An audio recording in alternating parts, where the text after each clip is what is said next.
The new rankings are out. UConn is still number one, but the biggest story isn't at the top.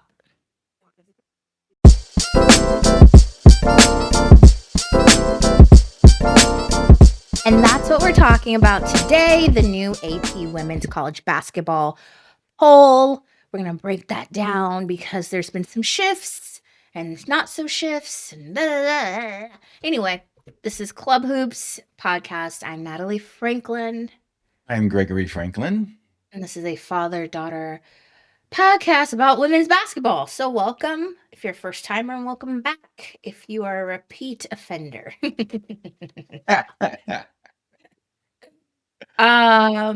First of all, how are you doing? How was your weekend? Because this is our Monday show. Weekend was great. We're getting back on track after spending the last weekend in Vegas. So weekend was absolutely great. I got a little golf practice in. Weather was great here in Northern California. Played a little poker, which is my new thing now, and I really like doing that. So yeah, weekend was great. Good weekend. My weekend was okay. I'm not proud of how I ate, so I'm really trying to clean it up this week, especially since Super Bowl is Sunday.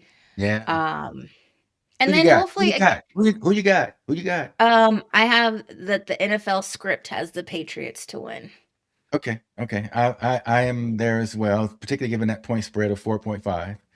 Yeah, I really think that is in the script, and the NFL follows the script, and so it will be the Patriots. Anywho, and there's games. We'll talk about that probably later Good this week, but game. there are games on Super Bowl Sunday until 3 o'clock our Yeah, time, I yeah, think. yeah, Which wow. absolutely, absolutely. So let's get into the new AP women's poll. I will post the poll as it stands today, but I'll just do top five. UConn, of course, UCLA, South Carolina, Texas, and LSU. UConn remains obviously number one. They're undefeated. They Yeah, are the lone undefeated squad, and they are still rolling.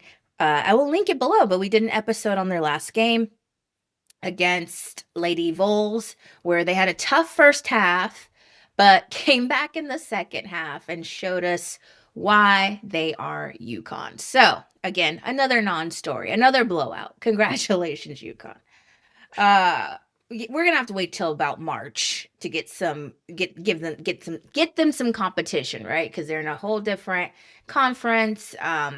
It just is what it is. yeah, Now, when we move down in the poll position, you have UCLA, South Carolina, Texas, and rounding it out is LSU. So LSU is back at number 5. Let's talk a little LSU right now. What have you been seeing right now from them that you like, you don't like?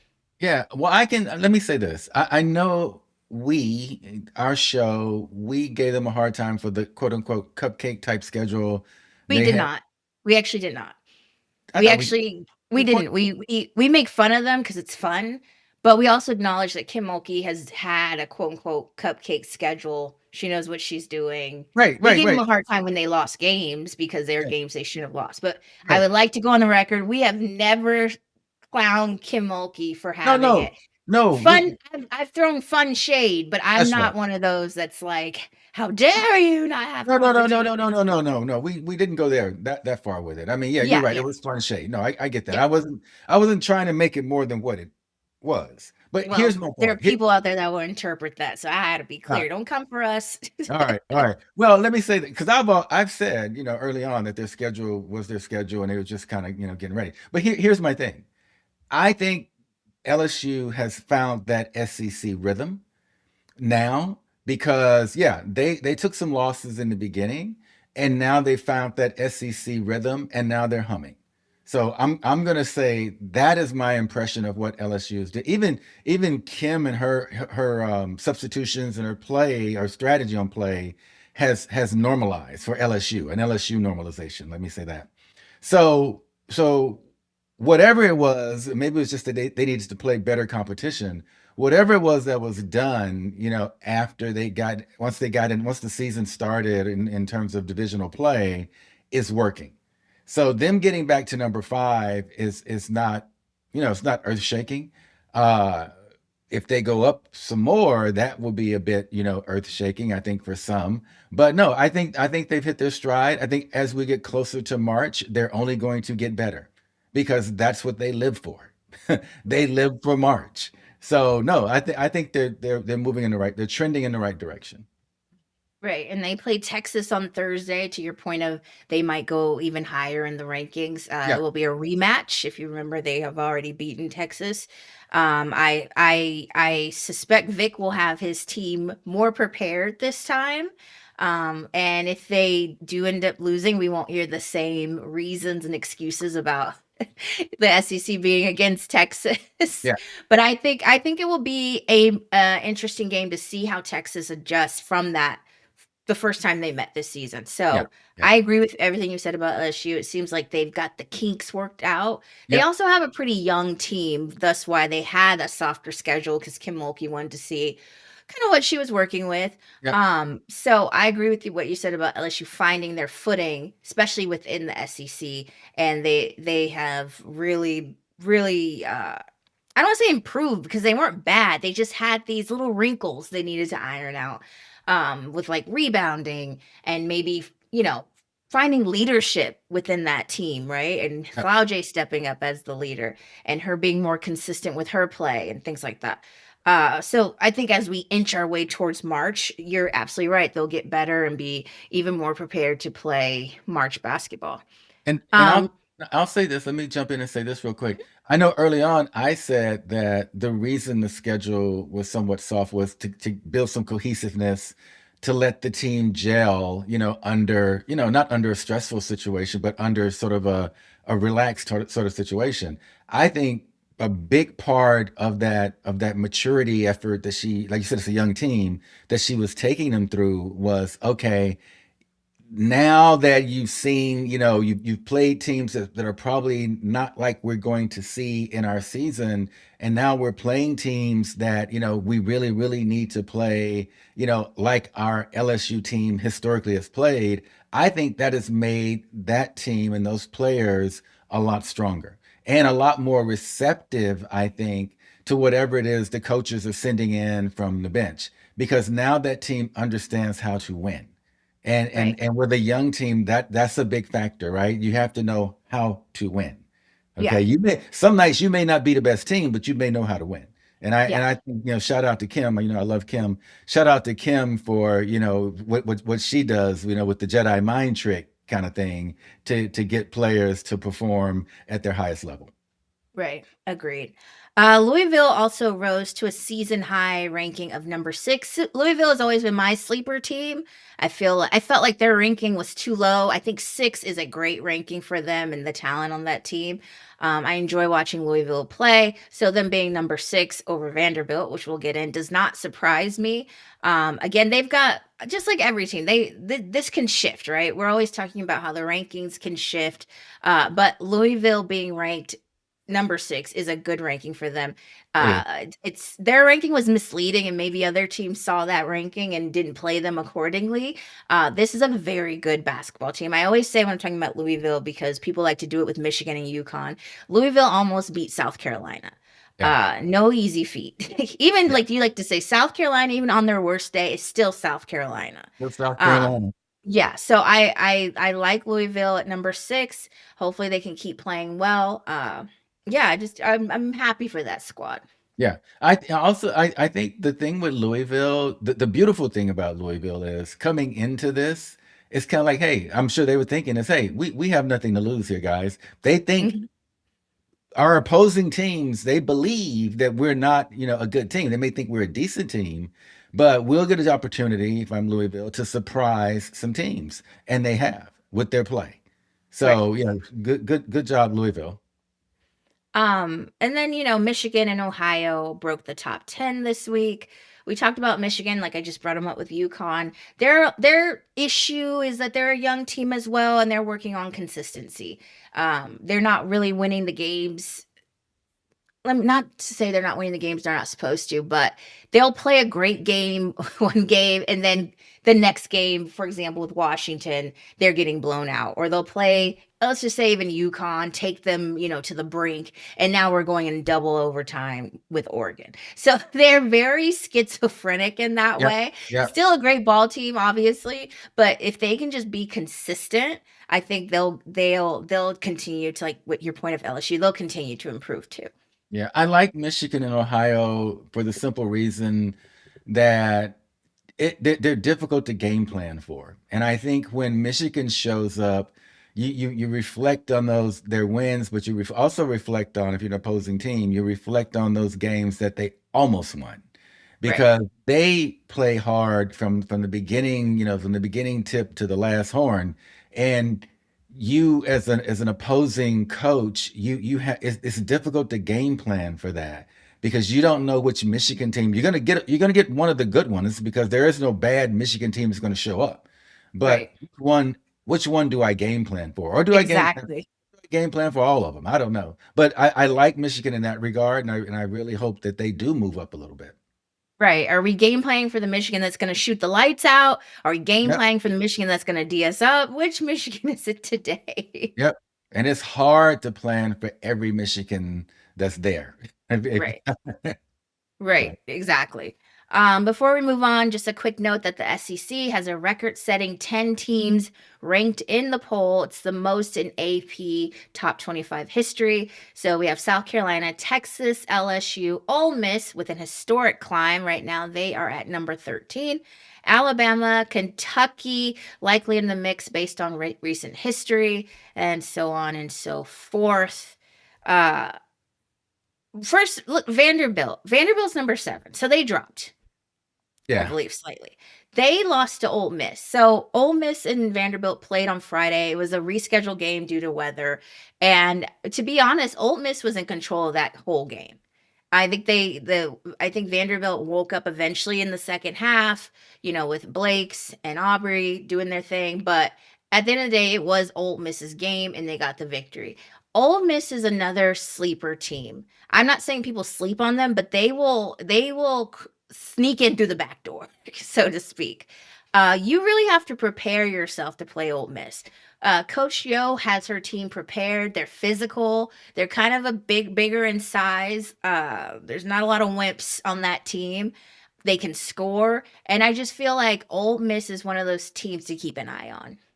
Yeah, I I also think a big part, Ole Miss is one of those teams I think as well that feels, hey, we have nothing to lose. People are taking us for granted. We show up on their schedule. They already mark us down as a win. We're not that team. We're going to play you, we're going to come and meet you where you are and play you. Right, So I see them as creating a whole lot of problems within that top 25. I also think that the danger with Ole Miss is as the season goes on, you're talking about a team that's improving exponentially. They're improving each and every game, and it's visible improvement. It's visible improvement, not improving like say one player is shooting more threes than the other. There are more layups, there are more steals. They're improving as a team, particularly right, defensively. Particularly defensively. They understand, when we have to guard the perimeter, and that's how another team plans to beat us. They have that within their game plan. They have right, that within their defensive scheme. Same thing right, like protecting the paint. They have that in their defensive scheme. So it is a team to watch. It right. is a team to watch. And in addition to beating Vanderbilt, they also beat Oklahoma, and they took Texas to the brink. Texas only beat them by 3. So to your point of just improving with each game and showing themselves to be some real competition. I mean, even 13 is kind of far down there in comparison to Texas, but they and even Oklahoma's at a number 11. They show that this is one of those instances where that ranking really doesn't matter, right? Yeah. Specifically in Yeah. SEC, you got to play, it's a gauntlet, we always say. You really have to come to play each team, come prepared. No matter what the ranking is, you have to become prepared because everybody in SEC can hoop. Yeah. Jeez. Yeah. And for me, that top 25, there's so much movement from week to week in the top Yeah. 25. Yeah. you could be playing. Let's say you play an LSU at number 5, and you expect, well, LSU is not number 1 and not number 2, they're not number 3, so they're probably not going to be that tough. Well, your scouting folks haven't done a good job because yeah, they will be tough. Same thing with Vanderbilt. Even though Vandy has lost to Ole Miss, they're still a tough team that could be in that top 4 or that top 3. You have to play them as if they are ranked in that top 3 because they can put some points up. They can put them up. Speaking of Vanderbilt, it seems like since they suffered that blowout loss against South Carolina, they've been trying to get their footing back. So like I said, after South Carolina, they lost to Ole Miss. They played Florida yesterday on Sunday. They didn't look good. They didn't really wake it up until the second half, and it actually just didn't look like they were going to win that game, maybe till late in the fourth. Yeah. What do you think Vanderbilt's going through right now? You know, it's hard to say. I'm hoping it's not the trauma of being defeated the way they were by South Carolina, Mhm. and that hangover is gone. I'm hoping it's just a phase. Michaela Blake's is still Michaela Blake's. I mean, she gets it up, and she's a great scorer. But I'm hoping, that it's not really that it's just something that's just not quite working for them, and it's not a hangover from suffering a defeat at the hands of a number 2 team, right? Number 2 in the Right. rankings at the time, and I'm hoping it's not that. But right now, it feels like they're just not clicking, and not quite getting there. Not quite the Vandy we saw beat LSU. Yeah. And they'll work through it. I think they'll work through it. At some point, though, you're gonna get to a place where the team itself is going to say, you know what, let's not think about rankings. Let's not think about how we finish, in the SEC. Let's get through the regular season, and then we'll start focusing on March and the playoffs. But right now, it just feels like something's not clicking. Something's amiss. Yeah, I think their bench production has been down. I mean, when they played Ole Miss, the bench didn't score any points. Obviously, this is a little better in Florida, but I think to your point of clicking and being a cohesive group and not relying so much on Yeah, Michaela or Aubrey, that's kind of where they need to get to. Because if Michaela's not having a great night or they're doubling her, then what? Like everyone else has gotta step up. I mean, we can even compare that to UConn. That was kind of the problem they were having in the first half when they were playing Tennessee. It was like, okay, we need other players besides AZ and Sarah to step up because nothing's clicking right now. So you just need some cohesiveness. But I like the point you made. It's no time to push the panic button because we're just trying to get prepared for March. And I like yeah, that. When I see this ranking, I'm going to ask you the same question. If I see someone that I think is ranked too high or too low, I'm definitely going with Iowa.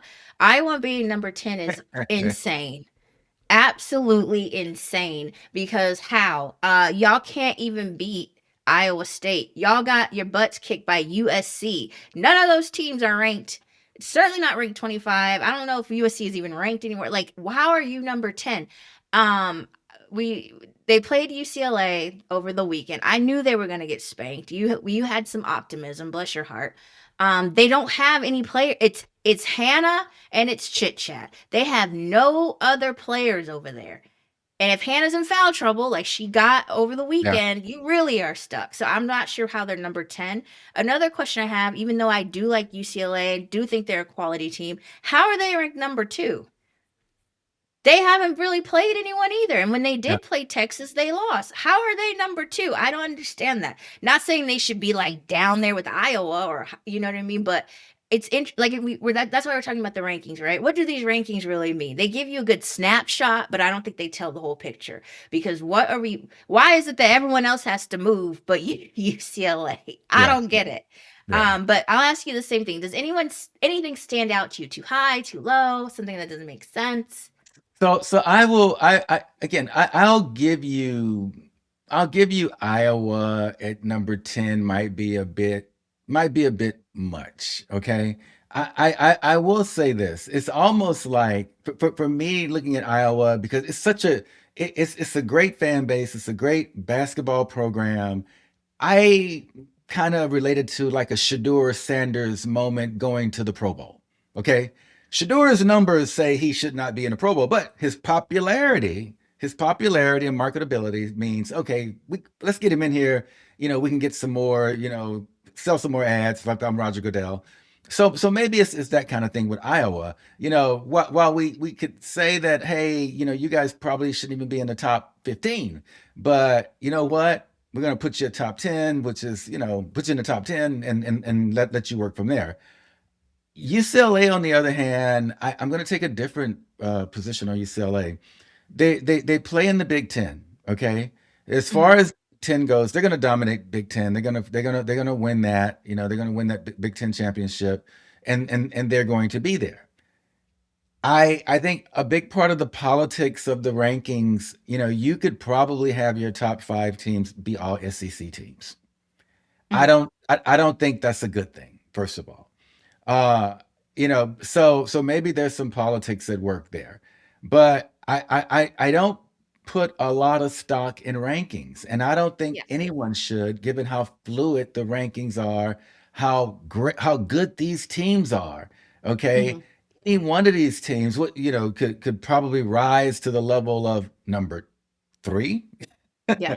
because one and two is pretty solid.